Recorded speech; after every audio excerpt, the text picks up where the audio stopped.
So, hello everyone. I'm so excited because I am speaking to my new microphone, the investments into my business, because that's what I'm trying to do now. I am trying to concentrate on myself as much as possible, also talking from my stomach rather than from my throat, because this is how confident people talk, and this is what I am going to embody now. From now on, the confidence, and it's not even funny because this is my goal. The confidence and the grounding is coming from me, from my every pore, from everywhere that I talk to. My energetic flow is just the confidence, and I give myself 3 months till the end of this year to really notice that, because I have enough. And I don't know what it is. I don't know why is it happening like this. I don't know if that's because I come across as gentle, nice, approachable, pleasing, kind, empathetic.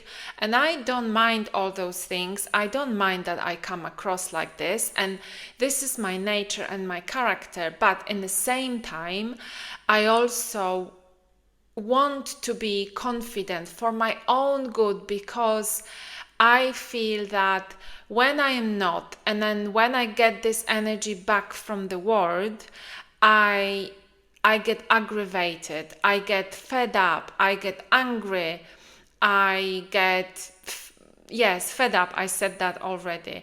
And I feel like I might not matter, or that I'm being ignored, maybe, or maybe people take me for granted, or they don't see me for who I am, they don't see my importance. So the rant was for you also to remind yourself, and it doesn't have to be about feeling confident. It can be anything else in your life that you are like, I am fed up with this little thing or with this bigger thing, and this is my goal.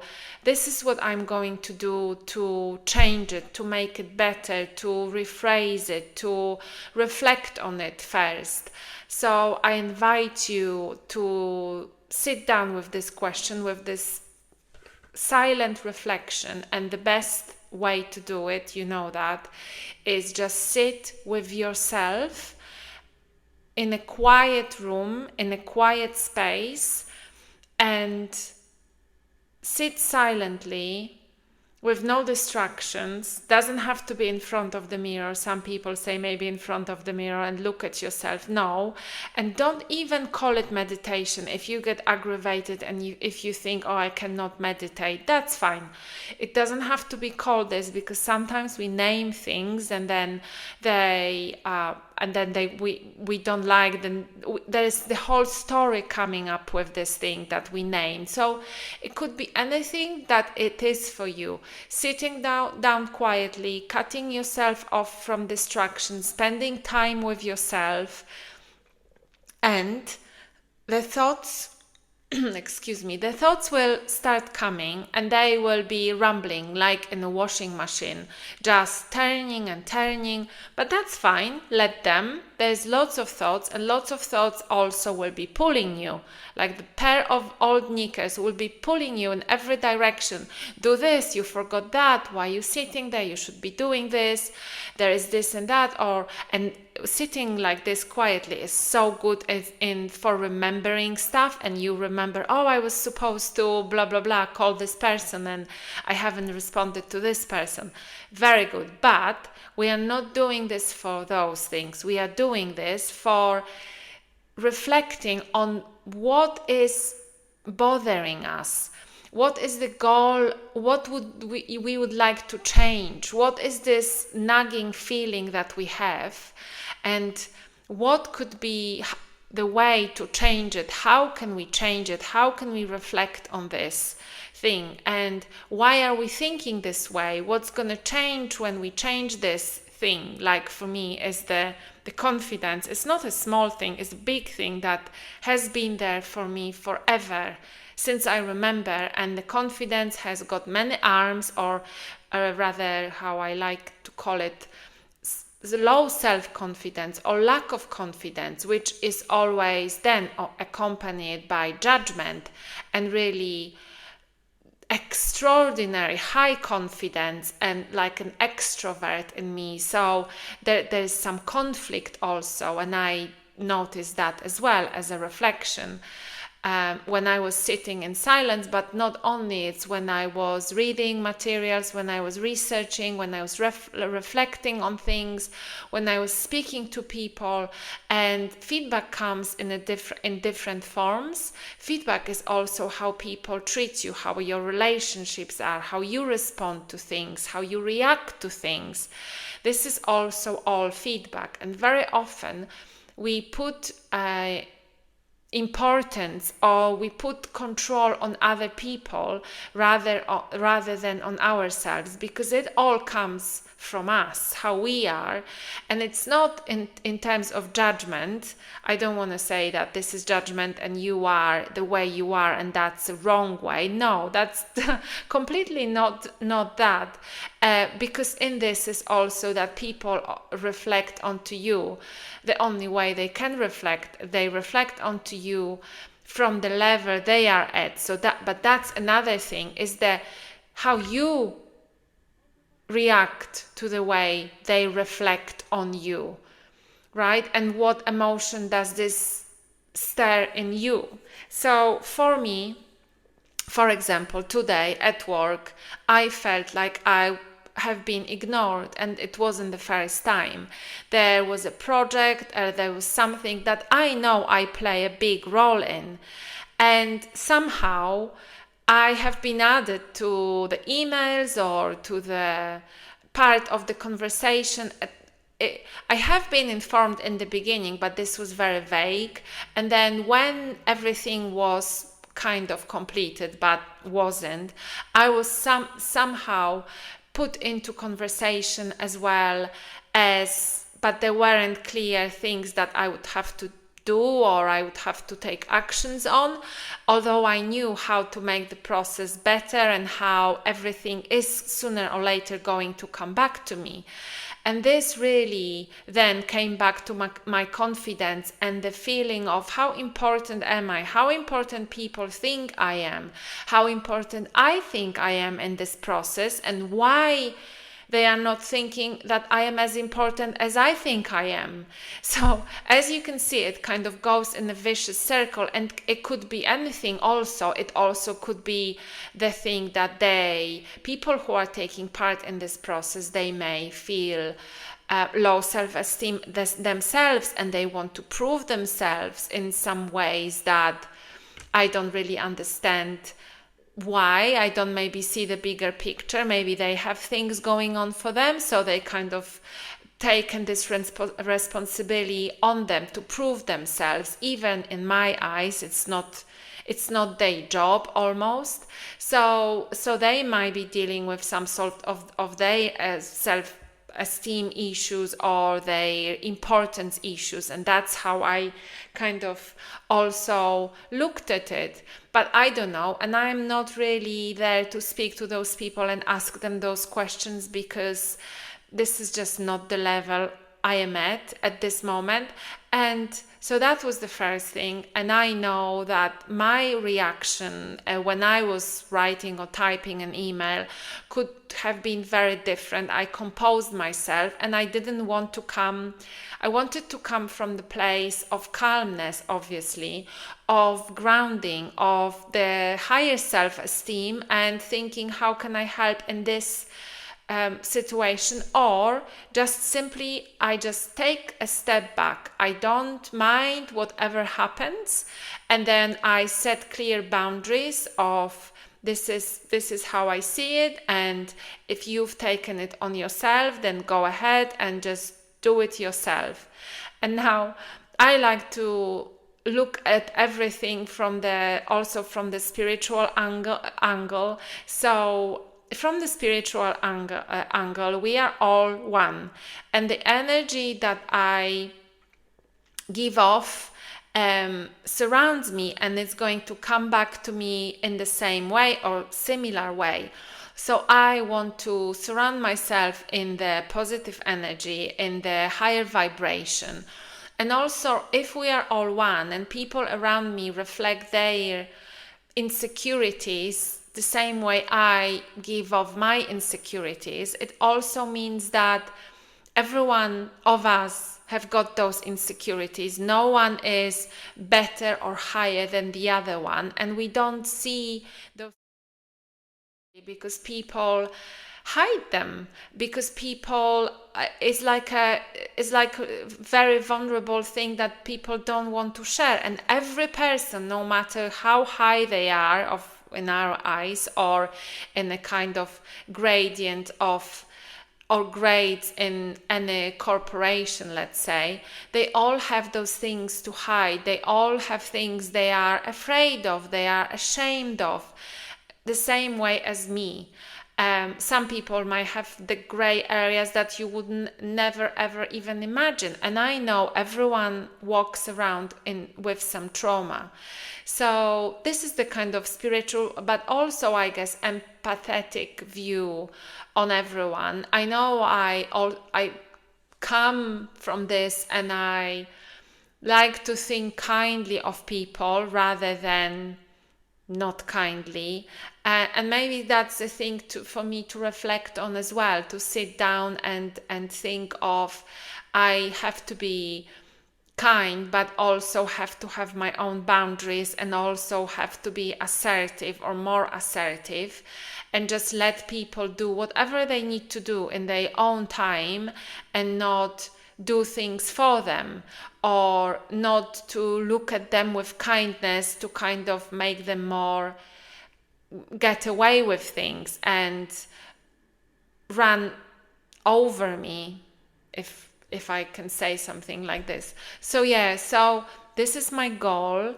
My goal is to work on my self-esteem. My goal is to really have clear steps to achieve this goal, to achieve things that I want to achieve. And the first thing is the self-esteem, this thinking of myself not as someone who is better than other people, not as someone who is more, I don't know, prettier or looking younger or whatever other criteria I had before, but just in the groundness, in the self-esteem, in the deep understanding of my soul, of who I am, what I represent, that I am a part of a particle of God, that I am the amazing spiritual being having a human existence,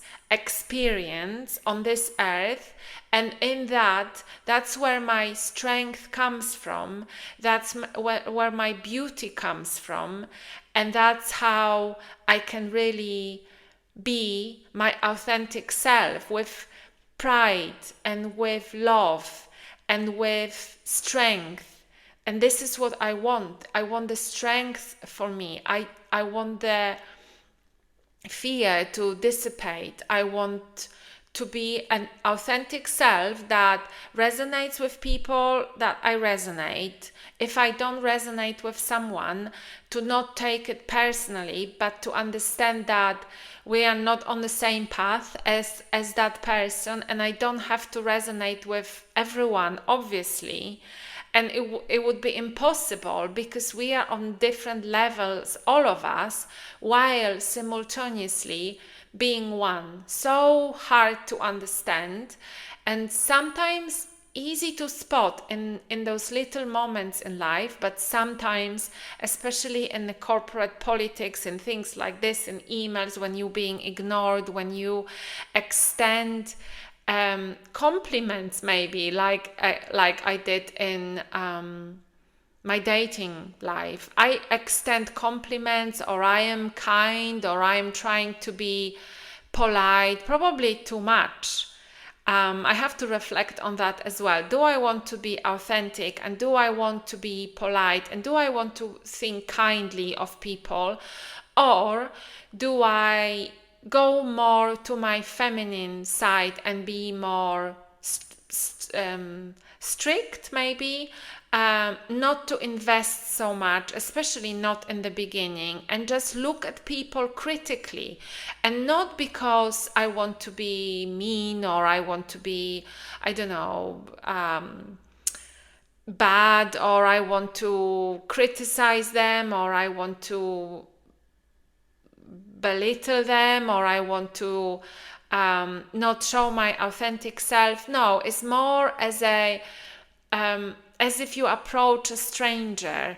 Just don't, first of all, give off everything that you have in the first couple of exchanges of conversation. Leave the secrecy, I guess,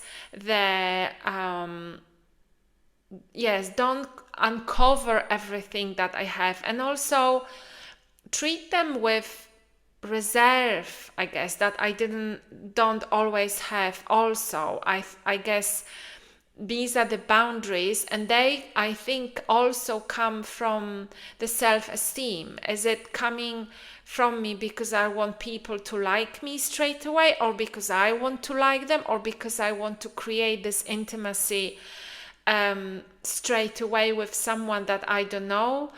These are just some reflections that I had in kind of my recent encounters of, have I been too open?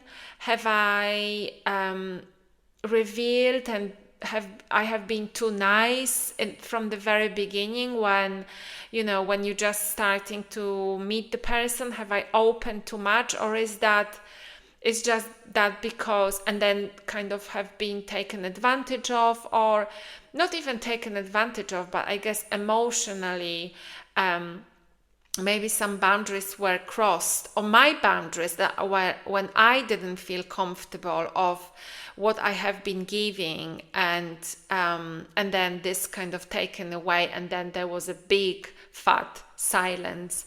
And then how do I go into that? Do I feel rejected? How much do I feel rejected? Does it hurt? And how much does this hurt? These are all kind of questions that you're welcome to ask yourself. For me, they come from this self-esteem and taking things personally, and looking at rejection as something that kind of can really deeply hurt you, or looking at this just from a perspective that it wasn't meant to be, we didn't really resonate, and maybe it saved me from a bigger heartache, and universe is always looking after me and looking for me, and didn't allow me to go even deeper with a person that wasn't meant for me. So the hurt that I feel now is maybe quite painful, but it's really momentarily, and it's gonna go away really quickly. And it didn't evolve. I didn't let it evolve into something even bigger, and I have been my authentic self, and this is who I am. With every encounter, I discover and reveal something about myself that let me learn about myself, that let me teach something also here on this platform of how we understand ourselves. And I invite you to also see even those brief encounters with people, or longer or brief encounters, as your lessons that will help you to reflect on yourself. The reflection part, the awareness part, is a big part that helps us to understand ourselves. And the more we understand ourselves, the more we sit with those feelings, the better people we are. If we can really sit with that, and if we can really think about this, reflect on this, and then we can express it as well. I mean, for you, it could be anything like sports, or creating art, or I don't know, cooking, anything that kind of transmutes this energy, because energy never dies, as you know. I think that's it for today's podcast and for my new microphone. I hope it was okay. And I invite you to go and look up my Instagram channel, and also reach out to me if you have any questions. I will be open to coaching. I will be offering some free coaching. So if you are interested, please reach out via Instagram or the app. I'll be happy to talk to you. Thank you so much. Bye bye.